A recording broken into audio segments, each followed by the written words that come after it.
আস্তে কর। হ্যালো, একটু আস্তে কর। হ্যালো, সবাই শুনতে পাচ্ছে?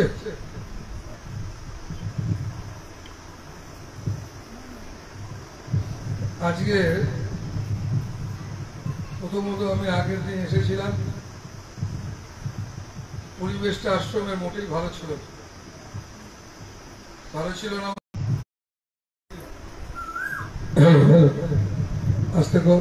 হ্যালো, একটু আস্তে কর। হ্যালো, সবাই শুনতে পাচ্ছে?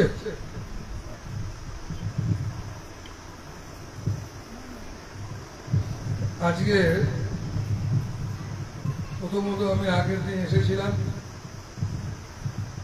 পরিবেশটা আশ্রমে মোটেই ভালো ছিল না। মানে যে সৎসঙ্গ করার জন্য যে পরিবেশ দরকার লাগে সেই পরিবেশটা ছিল না। তারপরে অনেক লেট হয়ে গেছে।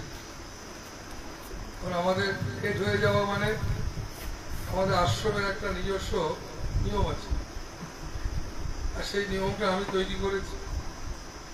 সেই নিয়মটা আমি পুঙ্খানুপুঙ্খভাবে নিজে পালন করি এবং সবাই সেটা করবে, সেটা আমি বিশেষ করে যারা আশ্রমে থাকে তাদের সেটা করতেই হবে। সেই কারণে এখন বাজে কটারে? 5:05। বেশ সুন্দর সময়। প্রথমত আজকে তোমরা যারা এসেছো এই গরমের মধ্যে, বুঝলে, তাতে আমি ভীষণ খুশি হয়েছি, আনন্দ পাচ্ছি। আর তোমরা সবাই সুস্থ থাকো, ভালো থাকো, এটাই সবসময় আমি তোমাদের বলবো, ভালো থাকো। আর দ্বিতীয়ত আজকে এই আশ্রমে আমার আসার কথা ছিল না, কিন্তু এই আশ্রমে আসার কথা হলো, এই আশ্রমের মায়েরা আরো সবাই আমাকে বললো, বাবা আপনাকে অর্ঘদান গ্রহণ করতে হবে নামবাটি আশ্রম। সেই কারণে আমি নাদরাতেই এই প্রোগ্রামটা রেখেছি, তবু আমি এখানে এলাম, খুশি হচ্ছি। আর আমি তোমাদের 2-4 মিনিট এই অর্ঘদান ব্যাপারে বলবো। অর্ঘদান ব্যাপারে বলবো এই কারণে যে আজকে 2005 সালে, বুঝলে, তখন আমি দেখলাম যে শিষ্য ভক্ত যারা আমার আছে কর্মী, তাদেরকে আমি মানা করলাম যে তোমরা কারোর কাছে কিছু চাইবে না। কেন চাইতে, প্রথম থেকে আমি এসে চেয়ে আশ্রম চলবে, এতে আমি বিশ্বাসী না, পছন্দ করি না। যখন আমি আশ্রম করি, তারপরে যখন আশ্রম শুরু করলাম, বেশ কিছু জন সবার থেকে চাইতে লাগলো। তাতে দেখলাম আমি চেয়ে আশ্রম চলাটা খুব ভালো হবে না। এই 2005 সালে আমি ঠিক করলাম যে না, চাওয়া চলবে না। তাই তোমাদের সবাইকে দায়িত্ব দিলাম। কি দায়িত্ব দিলাম? যে এই আশ্রমটা তো আমি থাকি না, তাই করলাম কেন না, তোমাদের জন্য করেছি। তোমরা আসবে, তোমরাই আসা যাওয়া করো, আর তোমরা মাঝে মধ্যে আসবে তোমাদের জন্য। আশ্রম তোমাদের খুব দরকার, তাই তোমাদের জন্য আশ্রম করলাম। তাই তোমাদেরকেই দায়িত্ব দিলাম যে তোমরা প্রত্যেক বছরে মে মাসে তোমরা আশ্রমে এসে তোমাদের যা তোমাদের সামর্থ্য, অর্থ, তোমরা এই আশ্রমকে দিয়ে যাবে, যাতে করে তোমরা এই লাইট, ফ্যান, পুজো পাঠ, তোমরা এলেই চা খাওয়া, ভাত খাওয়া, ডাল খাওয়া, এই সবটা যাতে আর কাউকে চাইতে যেতে না হয়। যেমন চলছে, এটা চলতে গেলে তোমার কাছে বারে বারে তো যেতে পারবে না, ওরে দে পয়সা দে, নাহলে চলবে না। আমার এরকম কোনো একটা ইচ্ছে নেই, কারণ আমি তোমাদের জন্য করেছি। তুমি তুলেই দিতে পারো। তুমি ঠিক করলে আমি যাবো না, উঠে গেল। আর তুমি যদি মনে করো আমি যাব, মাঝে মধ্যেই মন খারাপ হলেও গিয়ে ঘন্টা দিয়ে থাকবো, তো তার মানে এই জায়গাটা তোমার খুব দরকার। এই করতে গেলে খরচ তো আছে, আর এই খরচটা চলতে গেলে, তাই তোমরা বছরে মে মাসে এসে, আমি থাকি না থাকি, তোমরা এসে আশ্রমে দিয়ে যাবে। শুধু তুমি দেবে না, তোমার ছেলে মেয়েদেরকেও বলবে যারা উপার্জন করছো, নাকি যারা একটুখানি উপার্জন করছো তারা এসে দেখো, 1 টাকা করে যদি প্রতিদিন রাখো না, 365 দিনে 365, বুঝলে? তুমি প্রত্যেক দিন তাকে স্মরণ, অর্ঘ্য মানে টাকা না, অর্ঘ্য মানে প্রতিনিয়ত তাকে অর্ঘ্য, তোমার জীবনের অর্ঘ্য তাকে প্রতিনিয়ত নিবেদন করতে, প্রতিনিয়ত তাকে স্মরণ করতে, অর্ঘ্য দিতে। কেমন? তোমার সমস্ত কিছু, তোমার ভালো, তোমার মন্দ, তোমার ছেলে, তোমার মেয়ে, তোমার সংসার, যাবতীয় যা কিছু তার চরণে অর্ঘ্য নিবেদন করতে, বুঝলে? তো তাহলে তিনি তোমাকে রক্ষা করবেন। এটার জন্যই এই অর্ঘ্যদান অনুষ্ঠান। এই অর্ঘ্যদান অনুষ্ঠানটা বছরে একটা দিন মে মাসে দেবে। কেন বললাম এটা? না, তুমি প্রত্যেক দিন ভাববে, গুরুদেবকে প্রতিদিন ভাববে, উচিত তো ভাববে। আর ভাববে শুধু তুমি প্রণাম স্মরণ করবে তা না, তোমাকে দায়িত্বও দিয়েছি এটা চলাবার জন্য। তার জন্য তোমরা আজকে যে দিলে আমার, এটা আমি হাতে নিলাম। তুমি দেখবে আমি আবার যখন আমার এখানে আসবো তখন কিন্তু আর হাতে নেব। এতক্ষণ হাতে নিচ্ছি কেন? এই কারণে নিচ্ছি না, এই আশ্রমটা তোমাদের জন্য করেছি, তোমরা তোমাদের জিনিসটা চালাবে বলে আমাকে দিতে এসেছে। এইরকম একটা মূল, একটা গুরুত্বপূর্ণ, একটা ভালো কাজ, তার জন্য এটা আমি হাতে নিচ্ছি। নাহলে সন্ন্যাসীদের নিয়ম নাই যে পয়সা করি হাতে তুমি দিচ্ছ, তার জন্য কুমণ্ডল, তার মধ্যে দান পাত্র, কুমণ্ডল হচ্ছে দান পাত্র, তুমি যা দান করো পাত্রদের দান করা যায়, সাধুদের কুমণ্ডল থাকে। সেই কারণে বাবা মায়েরা দেখোনি, তোমরা শোনোনি, ভিক্ষান দেহি বলে সন্ন্যাসীরা দাঁড়ায় কুমণ্ডল হাতে নিয়ে। তাতে কি হয় না, কুমণ্ডলে দান করে, আমারও কুমণ্ডলে তোমরা এসে দক্ষিণা দিচ্ছ, সব করছো, তাই না? ঠিক তেমনি এটা হচ্ছে তোমার অর্ঘ্যদান। তুমি এই আশ্রমটা সঙ্গে যুক্ত, তুমি ভালোবাসো, তুমি সুখে দুঃখে ভালো সময় আসো, এবং এইটা তোমাদের জন্য করেছি, তোমাদের দরকার আছে। শুধু তোমার না, তোমার ছেলে মেয়েরও দরকার, তোমারও দরকার, তোমার ছেলে মেয়েরও দরকার। তো সেই কারণে এটা যাতে অনেক দিন চলতে পারে তার জন্য এই অনুষ্ঠান। আর দ্বিতীয়ত, এই যে তুমি দিচ্ছ, এই দেবার যে তোমার ইচ্ছাটা, তুমি যাই দাও, তুমি লাখ টাকা দাও আর 1 টাকা দাও, ভগবান দুটোকেই সমান দেয়, তার দুটোই দরকার নেই। কেমন? কিন্তু তুমি যে দিচ্ছ, তোমার যে দেবার প্রবণতা, এটা খুব গুরুত্বপূর্ণ। মানুষ দেবার ইচ্ছা থাকলে, মানুষ যদি দেবার মানসিকতা হয়, মানুষ বাঁচে। যে মানুষের নেবার মানসিকতা প্রবল, সে মানুষ ভালো বাঁচতে পারে না, সে স্বামী স্ত্রীরও মিল হবে,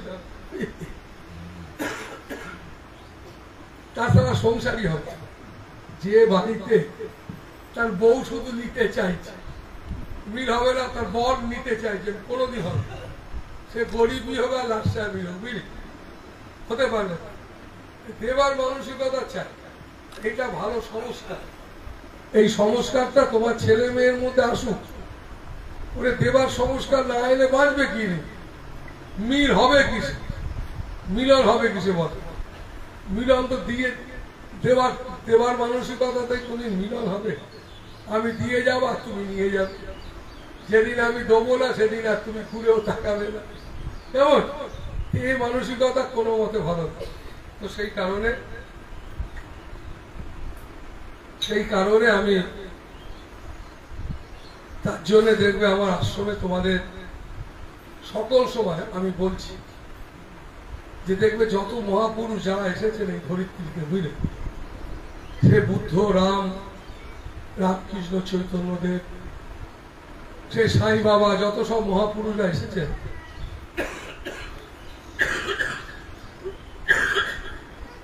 তাদের কাছে দেখবে অসংখ্য মানুষ, তোমরা যেমন আমার কাছে ছুটে এসেছো, আসছো, যেখানে শুনছো সেখানে ছুটে যাচ্ছে, গরমে ছুটে এসেছো, এইভাবে এই সমস্ত মহাপুরুষদের কাছে মানুষ সব ছুটে যেত।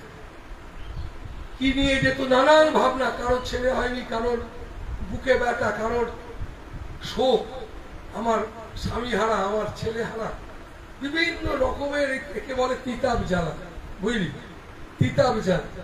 এই জ্বালা নিয়ে হাজার হাজার বছর ধরে রাজা ভিখিরি সবাই ভুগছে।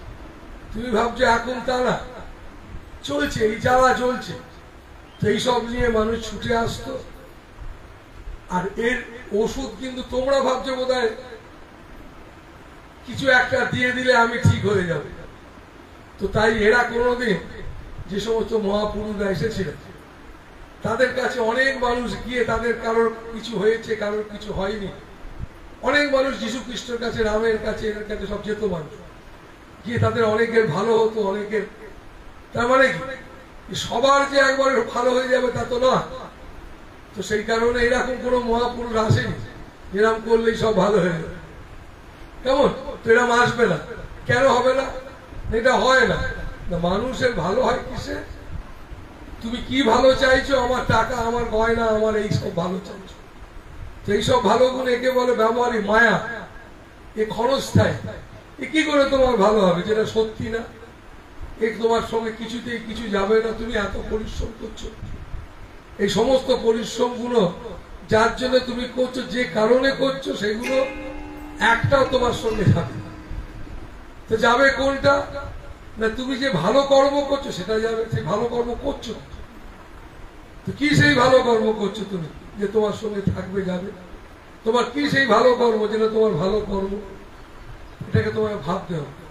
তো সেই কারণে বাবা মায়েরা, প্রতি মহাপুরুষ তারা বলেছেন যে তাকে ভালোবাসো, ঈশ্বরকে ভালোবাসো, সত্যের পথে চলো, গুরুর পথ ধরো। তিনি যেভাবে বলছেন তোমাকে এগিয়ে যেতে, সেইভাবে এগিয়ে চলো। এগিয়ে যাওয়া মানে তুমি ভাবছো আমার ছেলে হয়নি, ছেলে হয়ে গেলে ভালো থাকবে, একদম থাকবে। তুমি ভাবছো এটা চাইলে, তুমি জাগতিক জগতে, ব্যবহারিক জগতে যা পেয়েছি সব, যা পাচ্ছ পাবে আশা করে বসে আছো, একটাও তোমায় ভালো থাকতে দেবে। তার জন্যে যা তুমি চাইছো, যা পেয়েছো, তাই যেটা পেয়েছো, যা চাইছো, এর মধ্যে তাকেও ভালোবাসো, তাহলে তুমি ভালো থাকতে পারবে। তাকে বাদ দিয়ে যদি তুমি থাকতে চাও, ভালো থাকতে পারবে। তাই তাকে নির্ভর করে তুমি যদি চলো, তাহলে তুমি ভালো থাকবে। তাকে মানে ভগবানকে, গুরুকে, ঈশ্বর মানে নির্ভর করা মানে না তার পথে চলা। নির্ভর করা মানে তার পথে চলা। মানে আমি আমার বইয়ের সঙ্গে কথা বলবো ঝেঁঝিয়ে না, বা আমার স্বামী বা কারোর সঙ্গে কেমন ভাবে কথা বলবো? এই কথা বলতে গেলে যদি তাকে স্মরণ করে বলি কি হবে না, আমার মধ্য থেকে অহংকার প্রকাশ পাবে। তো আমি যদি ব্যবসা করি, খদ্দেরের সঙ্গে যদি তাকে স্মরণ করে কথা বলি, তাহলে আমি খদ্দেরের সঙ্গে খুব সুন্দর করে কথা বলতে পারবো। জগতে যে কোনো কিছু আমরা করতে যাই না কেন, যদি আমরা তাকে স্মরণ করে যদি করি, তাহলে কি হবে না, আমরা যে কোনো কর্ম করব ভালো করে করতে পারবো, অনেক সজাগ থাকবে। তো তাই বাবা মায়েরা দেখো, তোমরা আমার কাছে এসেছো, প্রচুর মানুষ আসে। তুমি ভাবছো বাবা বোধহয় কিছু বলে দিলে ঠিক হয়ে যাবে, কেন তোমরা এতে বিশ্বাস। কিন্তু আমি তোমাদের বলবো না এটাতে বিশ্বাস। আমি এক্ষুনি তোমাকে যদি বলি এর থেকে বেরিয়ে পড়ো, তুমি পারবে না। কেন পারবে না? তোমার অনেক চাওয়া পাওয়া, তোমার প্রচুর খিদে, তুমি প্রচুর যেসব জিনিস চাইছো। দেখো, যেসব জিনিস তুমি চাইছো, যেসব জিনিস তুমি ভালোবাসো, কিরম ব্যাপার জানো? আমি অনেক বছর আগে, আজ থেকে বলে 35-36 বছর আগে, বুঝলে, একবার মনে আছে দীক্ষা দিচ্ছি, দীক্ষা দেওয়া হয়ে গেছে, সবাই বলে সৎখানে একজন দীক্ষা দিচ্ছে। তো তারা সব ফল, মিষ্টি, চাল, ডাল যা তোমরা যেমন নিয়ে আসো তারাও নিয়ে এসেছে। তো দীক্ষা নেওয়ার পরে আমাকে তারা দিতে গিয়ে আমি বলছি, দেখ আমি নেবো না রে। বলছে বাবা আপনার জন্য এনেছি, আপনি নেবেন না? কেন নেবেন না? আমার রাখার জায়গা নেই, আমার রাখার জায়গা নেই, খাবার জায়গা নেই, কিছুই নাই। তখন আমি গাছতলায় একটা ছোট কুঠি, বুঝতে পারছিস, রাখারও জায়গা নেই, খাবারও জায়গা নেই। তোরা যাকে পারিস খাইয়ে দে, নিয়ে যা। তো তারা সবাই খুব দুঃখী হয়ে গেল। তো একজন বললো, বাবা আপনি একটা অন্তত এটা বলুন যে কিছু অন্তত দিতে চাই। আপনি দীক্ষা দিলেন, দিতে তো কিছু চাই, আপনি কিছুই নিচ্ছেন না। তো আমি বললাম দেখ দেবার তো একটাই আছে মন, এই মনটাও তো তুই বেচে দিয়েছিস, ছেলেতে মেয়েতে টাকা পয়সা গয়না জমি না শখ আহ্লাদে তুই তোর মনকে বেচে দিয়েছিস। তোর মন আর মনে আছে রে, তুই জামাই দিবি তো তার তোমার দেবারও কিছু নাই, তোমার মনটাই তো তোমার, তুমি তো বিক্রি করে ফেলেছো, তুমি তোমার মায়া চাকর হয়ে গেছে, কেমন বিভিন্ন কিছুতে তোমার মন লাগিয়ে ফেলেছে, তুই দেবে কি? তো তারা বলছে সত্যি কি দেবো বাবা? দেখ যার যেটা এনেছি সেটা দিয়ে যায়। কেন? ওর মধ্য থেকে যদি একটু একটু করে তোর মন এসে যায়, তাই ফুল বেলপাতা টাকা পয়সা ফলমূল গুরুর চরণে দেয় কেন? না তোমার দেবার তো কিছু নাই, কি দেবে তুমি? তোমার মা তোমার দেবার যে যেটা মন সেটাও তুমি দিতে পারছো না। আর যদি চাল ডাল নুন তেল না আনি তুমি হতাশ হয়ে যাবে। অর্ঘ নিলাম যদি তোমার ফেরত দিয়ে দিতাম, যা সারা নেবো না, নিয়ে বাড়ি চলে যা, তুই যা নিয়ে আসবি সব তোকে ফেরত দিবি। কিছুদিন পর তোমার মন খারাপ হয়ে যাবে, রে যাচ্ছি তো ওরা নিচ্ছে না। আর সত্যি তুমি গুরুর জন্য নিয়ে এসেছো, মিষ্টি কিনে এনেছো, গুরুদেব বললো নেবো না, এ খুব দুঃখের ব্যাপার। দুঃখের ব্যাপার মানে খুবই মন কষ্টকর ব্যাপার। সে 7 দিন ধরে ভেবেছে কি, 1 মাস ধরে 1 বছর ধরে ভাবছে দীক্ষা নেবো আমি, একটা গুরুদেবকে ধুতি কিনে নিয়ে গিয়ে হাজির, গুরুদেব নেবে না। তো সেই কারণে তাই তোমাকে এগুলো দিচ্ছ কেন? তুমি এগুলোর মধ্য দিয়ে যদি একটু একটু করে মন তোমার এসে যায়, তাই দেখবে গরু বিক্রি করে দিলে গরু যে কিনে নিয়ে যায় সে গিয়ে তার গোয়ালে বাঁধে, ছাড়া পেলে গরু পালিয়ে আসে, এক গায়ে বাড়ি চলে আসে, আবার সেই গরুকে বেঁধে দিয়ে আসে। এই করতে করতে গরু একদিন জেনে যায় যে আমাকে এখানেই থাকতে হবে, বুঝলি? তাই তোমারও মনটা এই করতে করতে করতে করতে যদি জেনে যায় যে গুরুর চরণেই আমার থাকতে হবে, তাকেই তোমাকে সঙ্গে রাখতে হবে, তাহলে তুমি লাভবান হলো, তোমার উপকার হলো। কেন না? তোমার মনটা গুরুর চরণে থাকা মানে পায়খানাতে না। তোমাদের মন হচ্ছে মাছির মতো, বুঝলি? যদি ধরে থাকিস মন মাছি, যদি ধরে থাকি দয়ে গিয়ে বসবে, আর ধরে না থাকলে পায়খানার থেকেও খারাপ জায়গায় বসবে। পায়খানার থেকে খারাপ জায়গা কি? একে দুঃখ দিচ্ছিস, তাকে দুঃখ মারছিস, কষ্ট দিচ্ছিস, পায়খানার থেকেও খারাপ। কেমন? এই জগতের সব থেকে বাজে কাজ কি না? নিন্দে করা আর নিন্দে শোনা। এই দুটো জিনিস যত কমাতে পারবে এটা তোমার সঙ্গে যাবে। আমি তোমার যেটুকু তুমি কমাতে পেরেছো সেটাই তোমার সঙ্গে গেল, মানে সেইটুকু তুমি নিরাসক্ত হতে পেরেছো, সেইটুকু তুমি একমাত্র নিজেকে পবিত্র রাখতে পেরেছো। কেমন? এই জগতের সব থেকে কি হলো রে? হ্যালো, এই জগতের সব থেকে ভালো কাজ এগুলোর থেকে সরে থাকে। এগুলো সরে থাকতে গেলে এই নিন্দে করবি না, গুরুদেব বলেছে, এ বললে ঝগড়া বেঁধে যাবে, বুঝলে? বাড়িতে গিয়ে কেউ হয়তো নিন্দে করছে, তাকে গিয়ে বললে এই নিন্দে করবি না, গুরুদেব মানা করবে, সে তোমার সঙ্গে ঝগড়া, সারা সাধু বেড়ে গেছে, নানান কথা বলবে তো। সেই জন্য সংসার, এই সংসারে আছো, ঠাকুর বলতে, রামকৃষ্ণদেব বলতে পাকাল মাছ হয়ে থাকে। পাকাল মাছ মানে যে মাছেতে পাকে থাকে, গায়ে পাক লাগে না। পাক কার গায়ে লাগে না? তার মানে তার গায়েতে কিছু একটা আছে, তাই পাক লাগে না। তাই তুমিও তোমার গায়েতে পরমাত্মার নাম যদি লাগিয়ে ফেলো, তাহলে দেখবে সেখানে আর মোহ মায়া কিছু আসবে না। তাই তুমি তার নামে যদি থাকো, তুমি তো তার নামে থাকো না, তুমি তো তোমার খাবো আমি আমি আমি আমি নিয়েই তুমি ব্যস্ত। ছোটবেলা থেকে শুরু করেছো, মৃত্যুর দিন পর্যন্ত কবে যে তুমি আমি ছাড়বে, আমি ছাড়বে, কি আশ্চর্য, কি অবাক ব্যাপার। তুমি দেখছো, বুঝছো এরা কেউ নয়, বৃদ্ধ হয়ে গেছো, তবু তুমি সেই চাবি ছাড়ছো না, হ্যাঁ, তবু তুমি সেটাকে ছাড়তে চাইছো না, কি অবাক ব্যাপার বাবা। তো যাই হোক, তোমাদের আমি এটা বলতে পারি একটু একটু করে চেষ্টা করো, ভালো থাকতে হবে তোমাদের। দেখো আমি তোমাদের তাবিজ কবজ মাদুলি চাবড়ে চুবড়ে কতজনের উপকার করতে পারি। ঈশ্বরের নাম করলে জগতে সবার, সেই জন্য মহাত্মারা তাই তারা রাস্তা বলে দেয় যে সংসার করো, তোমার দুটো হাত আছে, এক হাতে তাকে ধরো, এক হাতে সংসার করো। ঠাকুর রামকৃষ্ণ বলতেন। তাই আমিও তোমাদের বলছি, তোমার বুদ্ধি আছে, হৃদয় আছে, তাই দুটো হৃদয় এবং বুদ্ধি, এই দুটো দিয়ে তুমি এগিয়ে চলো। তুমি বুদ্ধিকে অনেক উন্নত করেছো, তোমার হৃদয়কে তুমি কাজে লাগাতে পারোনি, হৃদয়ের দিকে এগোতে পারোনি। তুমি শিক্ষিতই হও আর তুমি মূর্খই হও। তাই হৃদয়হীন হয়ে কিছু হয়।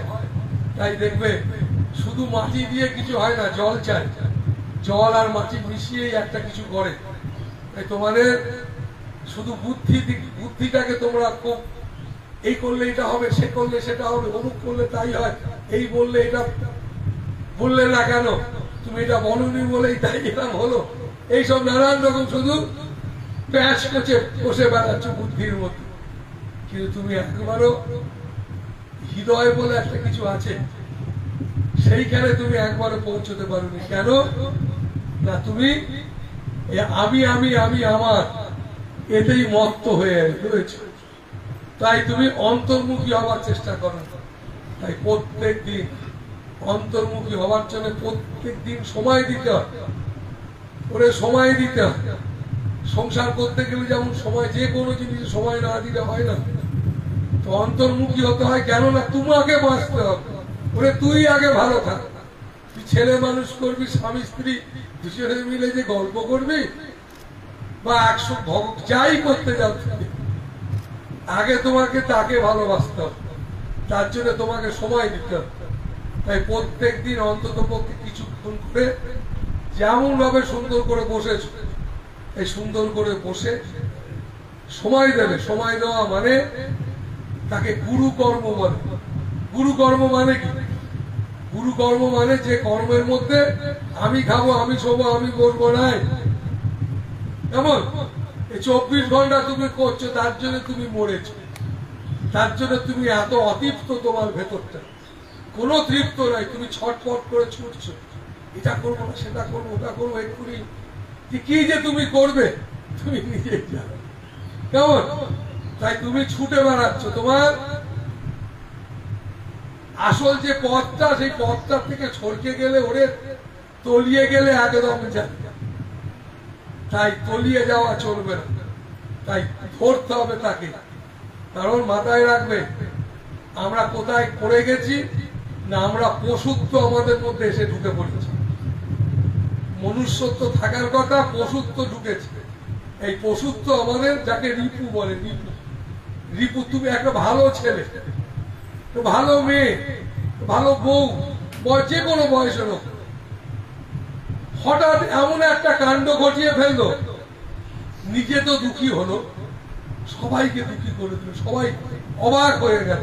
কারণটা ওই যে রিপু, ওই যে বললাম পশু নামক গুণ তো আমার তোমার মধ্যে ঢুকে পড়েছে। তাই বাবা মায়েরা, সাধু সাবধান, তুমি সাবধান হও যে তুমি জানো তোমার মধ্যে যে সমস্ত অবগুণ ঢুকেছে, একটু একটু করে তোমাকেই বার করতে হবে। তুমি বাচ্চাই হওয়ার বুড়োই হও, কেউ বার করে দেবে না, তুমি ঢুকিয়েছ, অন্য কেউ ঢোকাতে আসেনি। বাচ্চা বানা থেকে তুমি এসব গুলো ভেতরে এনেছো। তো তাই বাবা মায়েরা নিজেরা ভালো সংস্কারী হও। ভালো সংস্কারী হওয়া মানে এই অশুভ গুণগুলোকে ত্যাগ করবার চেষ্টা করা। ত্যাগ করলে কি হয়, আমার মধ্যে মনুষ্য গুণ আছে, সেটা জেগে যাওয়া, এটা হচ্ছে তোমার একমাত্র ভালো সংস্কার। তাই বাবা মায়েরা চেষ্টা করলে ছেলে মেয়ের অভাব করে টাকা পয়সা পড়াশোনা যা দিচ্ছ, এমনি সবাই ছেলে পুলে পড়াশোনার পরিবেশ এমনি পড়বে, পড়তে বাধ্য। তুমি লেগে থাকলে তোমার ছেলে মেয়ে পড়বে, টাকা পয়সা উপার্জন কারি কারি করছে, করবে, কিন্তু শান্তি পাওয়া, আনন্দে থাকা, এটা কিন্তু অন্য কিছু দিয়ে হবে না। এটার জন্য চাই সৎসঙ্গ, আর সৎসঙ্গ পেলেই তুমি একটু একটু করে অন্তর্মুখী হওয়ার চেষ্টা করতে পারবে।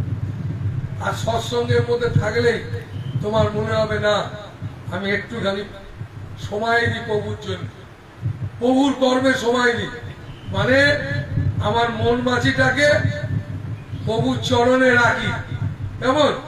তাহলে কি হবে না, তোমার মনটা একটু একটু একটু একটু করে, তোমার মন আর থাকবে না, তাহলে একটু একটু করে সে গুরুর মন হতে থাকবে, সে গুরুর হতে থাকবে।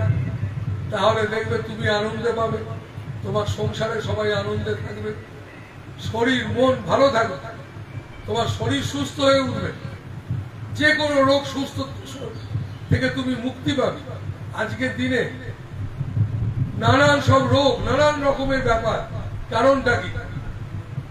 শুধু বিক্ষিপ্ত মানসিকতা, অস্থিরতা, বিক্ষিপ্ত মানসিকতা, অস্থিরতা, চঞ্চল, দিশেহারা। তাই দিশেহারা হয় না, তাই চলো ফেরো ঘোরো কাজ করো, নাম করো, তাকে স্মরণ করো, সুযোগ পেলে আশ্রমে আসো। তার জন্যে এখানে জপযজ্ঞের আয়োজন করেছি, কেননা তোমার মতো মানুষ যারা আমি আমি ছাড়া ব্যস্ত, আমার আমার নিয়েই ব্যস্ত, সে ছোট থেকে শুরু করে দিয়েছে। এত সেলফিশও হতে পারছো না।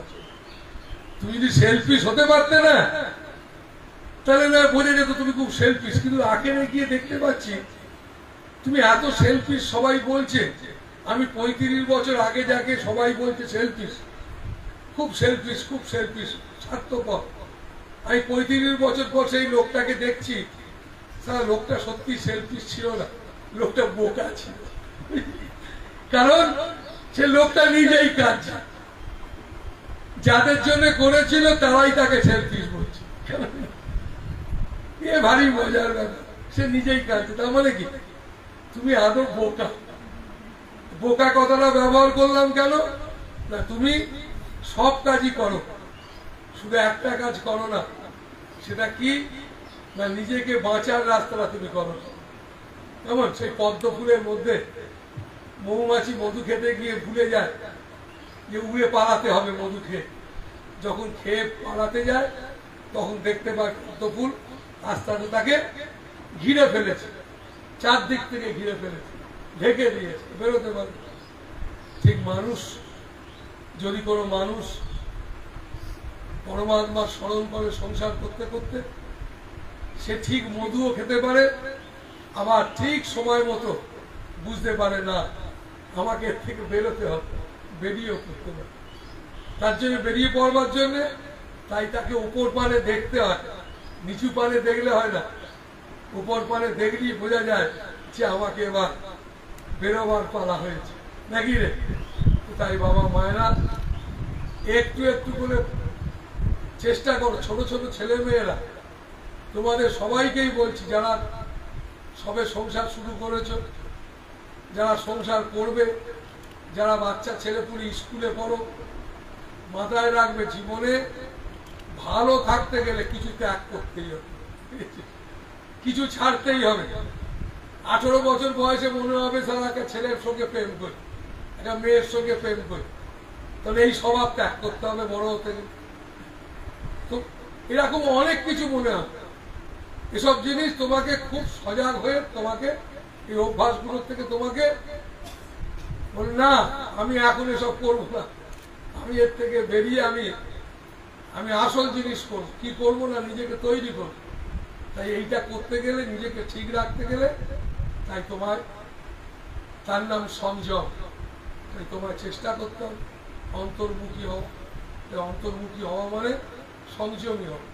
তাই বাবা মায়েরা আশ্রমে দেখবে জপ যজ্ঞ হচ্ছে, কেন না তোমারই আমি খাবো, আমি শোবো, এই ভাবনা থেকে কিছুক্ষণ যেন তুমি সরে থাকতে পারো। তার জন্য আশ্রমে আয়োজন হয়, আশ্রমের বিশেষ প্রোগ্রাম তোমাদের জন্য। এখানে ব্রত পালন হয় তোমাদের জন্য। কেন? এগুলো লাভ কি? এগুলোই তো লাভ, এটাই তো লাভ। একমাত্র তুমি নেগেটিভ চিন্তা করতে করতে অসুস্থ হয়ে পড়েছো। শারীরিক মানসিক তুমি চতুর্দিক থেকে ডিস্টার্ব ভোগ করছো। কেননা শুধু তুমি 24 ঘন্টা একই জায়গায় পাক মারছো, আমি খাবো, আমি শোবো, আমি রোগ তো তোমার হবে, কে সারাবে তোমার এর থেকে যাতে বেরোতে পারো তার জন্য আশ্রম, তার জন্য আশ্রমের এত অনুষ্ঠান। তোমরা আশ্রমে আসবে, এইসব অনুষ্ঠানগুলোতে অংশগ্রহণ করবে। আর আমি বলেছি সাধু গুরু সঙ্গ মানব জীবনকে ধন্য করে। যে মানুষ সঙ্গ করে সে জীবন বড় সুন্দর হয়। তাই শপথ নেবে, প্রার্থনা করবে ভগবানের কাছে যে প্রভু আমি যতদিন বাঁচব ততদিন যেন আমি সঙ্গটা করতে পারি, সঙ্গ করতে পারি। এই সঙ্গই তোমাকে জানবে, এটাই তোমাকে একদিন জিন্দেগি ভর তোমার মনে শক্তি যোগাবে। সঙ্গই একমাত্র তোমাকে সঠিক পথে নিয়ে যাবে। আর মানুষের সঠিক পথ তো মনুষ্য, যে পথে প্রেম আছে, ত্যাগ আছে, আনন্দ আছে, ধৈর্য আছে, সহ্য আছে, কেমন সেই পথটাই তো পথ, যে পথে উদারতা আছে। তো সেই কারণে বাবা মায়েরা আমি তোমাদের সবসময় বলেছি, এখনো বলছি, সবাই ভালো থাকতে গেলে এতক্ষণ যা আমি বললাম একটু একটু করে চেষ্টা করো। কারণ তুমি যেটা ধরে আছো, যেটা সত্যি নয় তুমি সেটা সত্যি করে ফেলেছো। তোমাকে আমি যতই বলি সত্যি নয়, তুমি কিন্তু পারবে না। তা কেন পারবে না? তুমি নিজেই বিক্রি হয়ে গেছো। তোমার নিজের সত্য বলে কিছু নাই, নিজের সত্য বলে থাকতে হয়, যাকে বলা হয় আত্মবিশ্বাস। এই আত্মবিশ্বাস তলানিতে থেকে গেছে। তাই তুমি একটুতেই চঞ্চল হয়ে পড়ছো, কেঁপে উঠছো, কি হবে কি হবে কি হবে কি হবে। তো তাই বাবা মায়েরা তোমার ভেতরে শক্তি চাই। তাই যেমন ভাবে তোমাদের বললাম, প্রত্যেক দিন একটু করে সময় নেবে, ভালো থাকো, প্রার্থনা করো পরমাত্মার কাছে, পরমাত্মা হে গুরু আমি তোমায় ভালোবাসতে পারি। তুমি তার সব পাও, তুমি তাকে ভালোবাসো না, তুমি চাও, তাই তোমার পাওয়া ঠিক হয় না নাকি? তাকে যদি ভালোবাসো সব পাবে, তার তিনি তোমার সবটাই দেবেন। কিন্তু তুমি তো তাকে চাও না, তুমি তার থেকে শুধু অন্য কোনো জিনিস চাও। আর সেইগুলো যদি পাও তাও তুমি আবার সেটাকেও ধরে রাখতে পারো, কারণ তাতেও তুমি খুশি হও। তো যাই হোক বাবা মায়েরা, খুশিটা তোমার ভেতর থেকে আসুক, তুমি অন্তর্মুখী হও, একটু একটু করে আত্মবিশ্বাস জাগুক, এবং তুমি যাতে পরমাত্মাকে ভালোবাসতে পারো এরকম একটা প্রার্থনা ইচ্ছা সবসময় রাখো। হরিও ভালো থাকো।